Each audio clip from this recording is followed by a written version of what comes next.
തീ തുപ്പുന്ന വെയിൽ. മക്ക തെരുവീഥികൾ ശൂന്യമാണ്. ഭയാനകമായ നിശബ്ദത.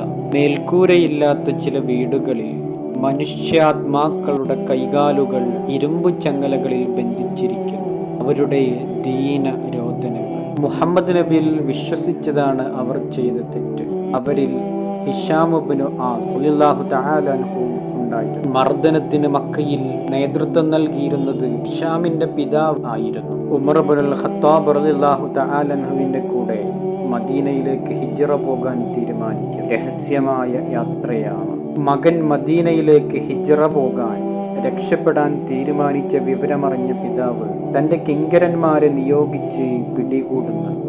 പിന്നീട് ക്രൂരമായ ശിക്ഷകളായിരുന്നു. മർദ്ദനത്തിന്റെ കാഠിന്യം മൂലം മുശ്രിക്കുകൾ ചൊല്ലിക്കൊടുത്ത കുഫ്രിന്റെ വാക്കുകൾ അബോധാവസ്ഥയിൽ അദ്ദേഹം ഏറ്റുചൊല്ലുന്നുണ്ട്.